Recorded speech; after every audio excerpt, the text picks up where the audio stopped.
অতীতের ভুল থেকে শিক্ষা নিয়ে এবার রাজনৈতিক কৌশল ঠিক করছে বিএনপি। ভবিষ্যৎ কর্মকৌশল নিয়ে এরই মধ্যে একাধিক বৈঠকও করেছেন কেন্দ্রীয় নেতারা। এতে জনসমর্থন তৈরির পাশাপাশি প্রাধান্য পাচ্ছে কূটনৈতিক তৎপরতা। এবছরের মাঝামাঝি থেকে মাঠে নামার চিন্তা তাদের। ডমেক্স টয়লেট রাখে ফ্রেশ 100 ফ্ল্যাশ পর্যন্ত, তাই ব্যবহার করুন ডমেক্স ফ্রেশ গার্ড। এ নিয়ে আলোচনা করতে আমাদের সঙ্গে যোগ দিচ্ছেন জাহাঙ্গীরনগর বিশ্ববিদ্যালয়ের সরকার ও রাজনীতি বিভাগের অধ্যাপক ও সমাজ বিজ্ঞান অনুষদের ডিন অধ্যাপক বশির আহমেদ। অধ্যাপক বশির আহমেদ, আপনাকে স্বাগত ইন্ডিপেন্ডেন্ট সংবাদে।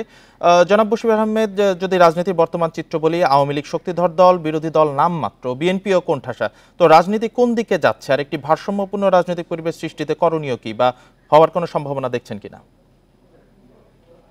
আপনাকে ধন্যবাদ। গত দ্বাদশ জাতীয় সংসদ নির্বাচনে যেহেতু বিএনপি অংশগ্রহণ করেনি, সেক্ষেত্রে আওয়ামী লীগ যে নির্বাচনে অংশ নিয়েছে এবং সেখানে তাদের প্রার্থিতায় অর্থাৎ দলের একাধিক প্রার্থীকে তারা ইলেকশনের জন্য ওপেন করে দিয়েছিল।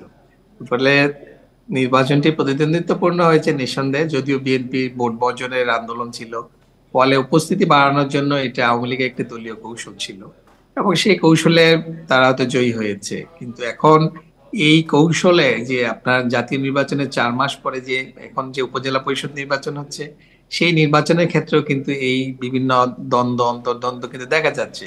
তো যেটা আপনার প্রতিবেদকও বলেছে যে এটা আগে ভাবা হয়নি যে এটা একটা কনসিকুয়েন্সটা কি হতে পারে। উপজেলা নির্বাচন আপনার এই মে মাসের 8 তারিখ থেকে শুরু হবে, দ্বিতীয় ধাপ 21 তারিখ থেকে। ফলে যেটা হচ্ছে যে যেহেতু এবারও কোনো দলীয় প্রতীক থাকছে না, আওয়ামী লীগ এর একাধিক প্রার্থী সেখানে থাকবে এবং যারা ইতিমধ্যে যে 62 জন নির্বাচিত হয়েছেন স্বতন্ত্র থেকে, সেই এলাকায় সেই অঞ্চলে বা সেই কনস্টিটিউয়েন্সিতে আমরা দেখছি যে সেখানে নেতা কর্মীদের মধ্যে দ্বন্দ্ব কোন্দল বৃদ্ধি পাচ্ছে। যদিও আওয়ামী লীগ সেটাকে সমাধানের জন্য তারা বিভাগীয় সভা করবেন এবং কেন্দ্রীয় নেতৃবৃন্দ ঢাকায় নিয়ে আসছেন, অর্থাৎ তারা তাদের সাংগঠনিক ঐক্য ধরে রাখার জন্য চেষ্টা করছেন। অন্যদিকে বিএনপিও এই এখন এই পুরো রমজান জুড়ে তারা দেখেছি ইফতার মাহফিলের মাধ্যমে বিভিন্ন জনসংযোগের চেষ্টা করেছে, নেতা কর্মীদেরকে উদ্দীপ্ত করার চেষ্টা করেছে।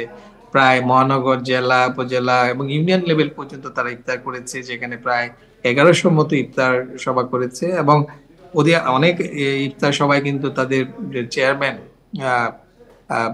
জনাব তারেক রহমান উপস্থিত ছিলেন এবং মহাসচিব ছিলেন। ফলে বিএনপিও চেষ্টা করছে রাজনৈতিক ধারায় একটা প্রতিদ্বন্দ্বিতা, অর্থাৎ তারা কিভাবে রাজনীতির যে সুস্থ রাজনীতির ধারায় অবশ্যই তাদেরকে আসতে হবে।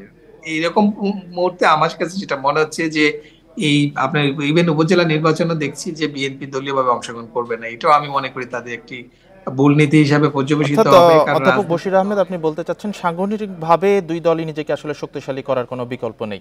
আপনার চমৎকার বিশ্লেষণের জন্য ধন্যবাদ।